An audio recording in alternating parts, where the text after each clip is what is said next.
showing was, if you put opportunity out here, the will stop. It was opportunity to get things that you wanted. So people took those things that they wanted and stopped the.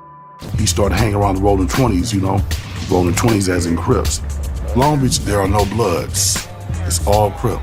He got his education from them. He learned how to make something out of nothing, and they embraced him. How old were you the first time someone handed you a gun, or you had a gun in your possession? How old were you that, you were walking around with a gun?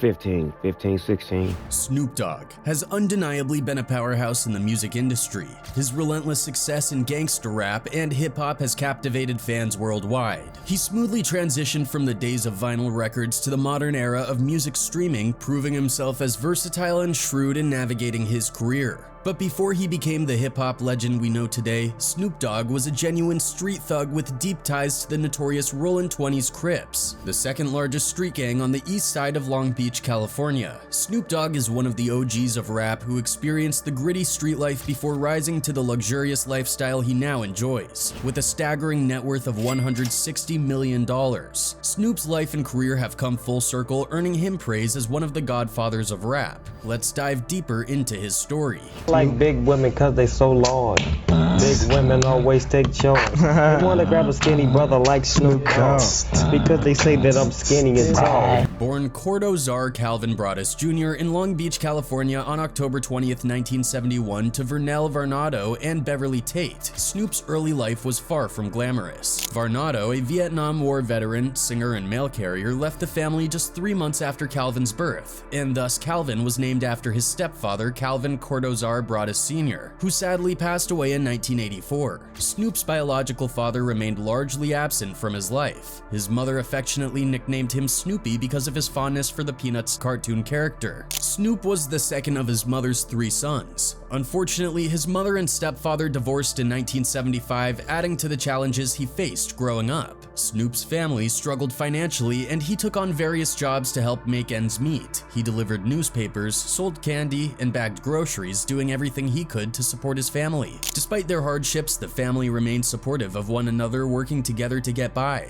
As a boy, Snoop began singing and playing piano at the Golgotha Trinity Baptist Church, showing an early affinity for music. My mama had me leading songs in the choir. I didn't really want to do it, but when you're a kid, you can't really fight your mama and and my mom was my best friend growing up. She was my mother and my father.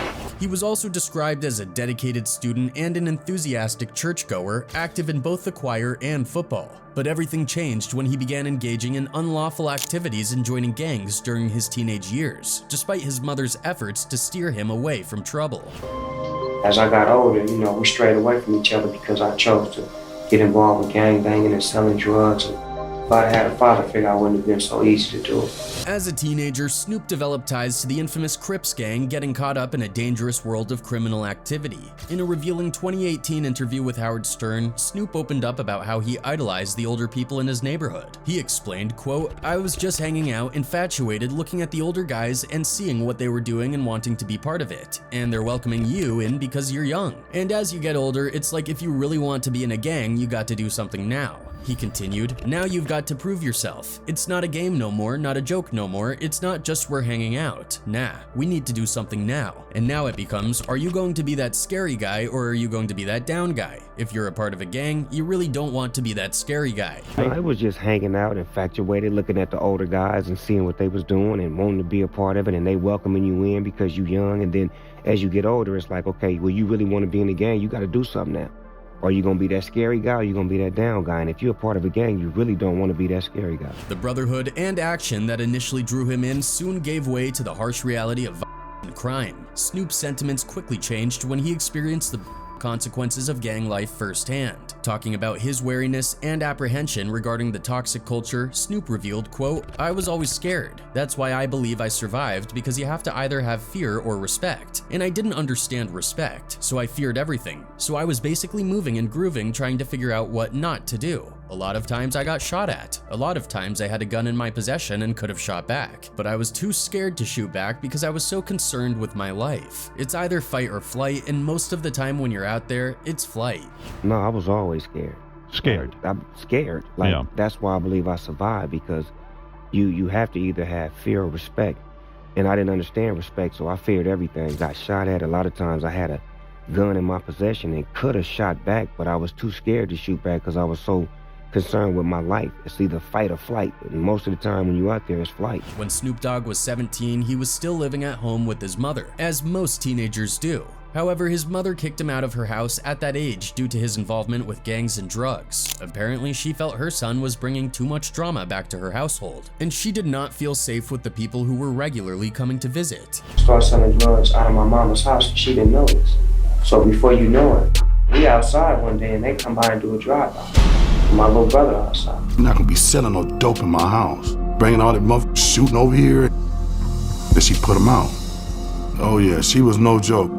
Snoop was sleeping in a Camaro. After his mother threw him out, the young Snoop Dogg went through phases of homelessness. During these times, the aspiring rapper was forced to live out of his car. This arrangement worked for a while until one day he parked his vehicle on the wrong side of the street where parking was not permitted. The car ended up being towed away along with all his clothes and possessions inside. In his time involved with gangs, Snoop Dogg was arrested and sent to jail on multiple occasions. Shortly after graduating from Long Beach Polytechnic High School in 1989, he was arrested for possession of and for the next 3 years, he was frequently incarcerated, including at Wayside Jail. Though Snoop Dogg was heavily involved in gangs and drugs for much of his life, that is not something he wanted to be involved with forever. Snoop Dogg has admitted that he struggled mentally with the decision to leave that life behind. He was afraid the choice would leave him hated or even lead to people to want to hurt or kill him and his family. Snoop's prudence and constant awareness allowed him to escape. His love for rap also helped. He recalled, quote, "When I rapped in the hallways at school, I would draw such a big crowd that the principal would think there was a fight going on. It made me begin to realize that I had a gift. I could tell that my raps interested people, and that made me interested in myself." Snoop persevered, making music on the side, and eventually found refuge at Death Row Records, leaving the gang culture behind to pursue stardom.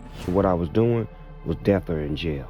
Yeah. But this other path I was choosing seemed like it had a bright ending at it, not a dark ending. Yeah. When he started recording, Broadus took on the stage name Snoop Doggy Dogg. His big break came when Warren G, who happened to be Dr. Dre's stepbrother, introduced him to Dre by passing along Snoop's cassette tape. Impressed with what he heard, Dre signed Snoop to his label Future Shock Records, which later became known as Death Row Records. Dr. Dre began collaborating with Snoop, first on the theme song for the 1992 film Deep Cover, and then on his own debut solo album, The Chronic. This partnership was crucial in setting the stage for Snoop's debut album, Doggy Style, to become a massive critical and commercial success. Doggy Style was a game changer, helping to solidify West Coast G-Funk hip-hop. The singles Who Am I, What's My Name, and Gin and Juice became huge hits, reaching the top 10 most played songs in the United States. The album itself dominated the Billboard charts for months. However, as gangster rap gained popularity, it also attracted controversy, with Snoop often being cited as an example of and misogynistic music. Unlike many of his peers, Snoop's delivery was notably softer. Music journalist Chuck Phillips noted this softer side, and Rolling Stone critic Toure highlighted Snoop's laid-back vocal style, saying, quote, "Snoop's vocal style is part of what distinguishes him. Where many rappers scream, figuratively and literally, he speaks softly."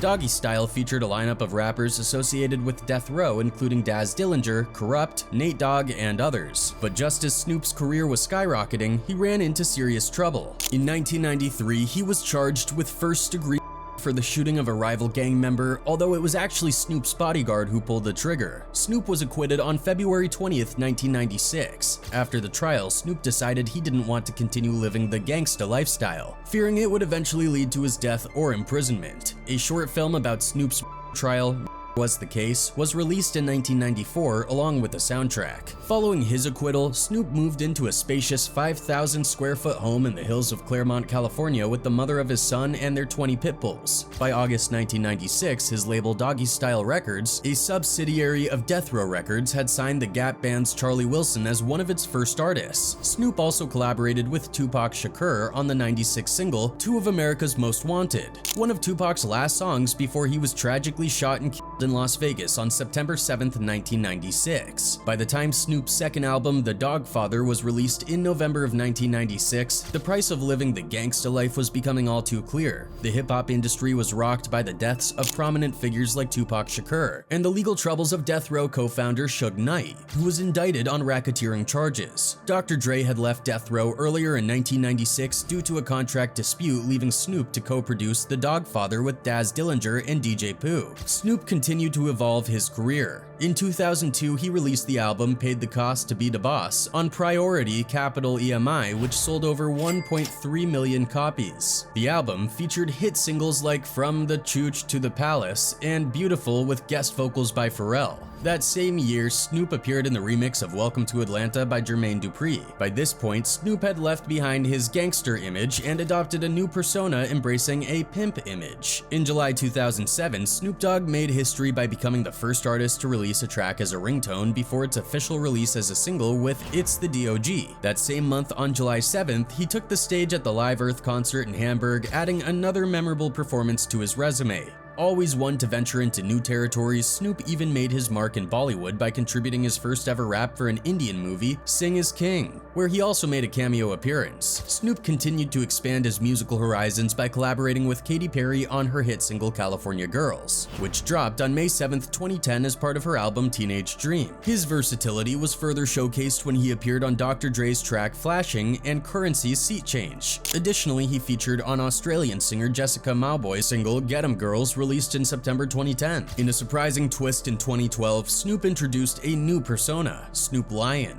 claiming he was rechristened by a Rastafari priest during a visit to Jamaica. This transformation marked a new chapter in his career, one that was reflected in his music and public image. Fast forward to 2016, Snoop Dogg announced the release of his album Kool-Aid, which dropped on July 1st of that year. He also headlined a unity party at Philly's Electric Factory on July 28, 2016, coinciding with the last day of the Democratic National Convention. In 2017, Snoop released Promise You This through his own Doggy Style Records, a precursor to his Kool-Aid film. His 15th studio album, Never Left, arrived in May 2017, and in March 2018, he delved into gospel music with Bible of Love. Continuing his prolific output, Snoop released his 18th studio album From the Streets to the Suites on April 20th, 2021. This album, announced via Instagram on April 7th, 2021, received generally positive reviews. Later that year, during a September 27th interview on The Tonight Show starring Jimmy Fallon, he announced his next album, Algorithm, which was released on November 19th, 2021. Snoop's talents extend beyond music. He has appeared in numerous films and TV shows throughout his career. He starred in movies like The Wash alongside Dr. Dre and the horror film Bones. He also co-starred with Wiz Khalifa in the 2012 movie Mac and Devin Go to High School, with a sequel announced. Snoop has taken on various supporting and cameo roles, showcasing his versatility as an actor. In 2005, he founded Snoopadelic Films, and their debut project was Bossin' Up, inspired by his album RNG, and starred Lil Jon and Trina. But despite all his achievements after leaving his gang life behind, Snoop's relationship with the Crips and Bloods hasn't been smooth.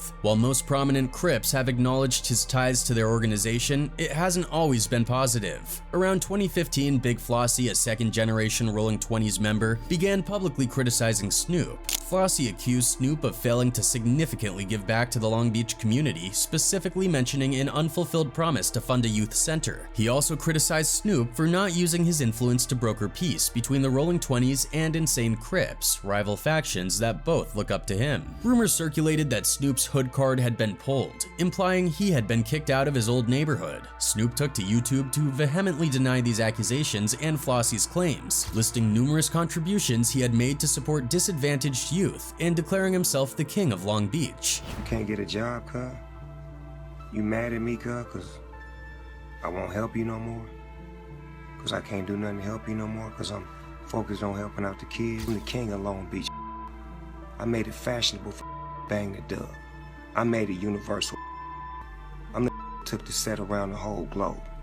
Yeah, that's me. That's who. And then there was this commercial Snoop Dogg did about the Crips and Bloods that really didn't sit well with either gang. They saw it as a major sign of disrespect, considering the deep, complicated history and meaning behind their rivalry. Snoop's intentions might have been somewhat good. He wanted to stop and stop black people from, quote, K-wording each other, like Tupac used to say, but the way he went about it was completely off. And the worst part was that he used the commercial to sell a beer brand, which kind of defeated the whole purpose of his message. Instead of focusing on the serious issues of gang violence, it came off like he was using the gang's struggles to make money. Hold up, man.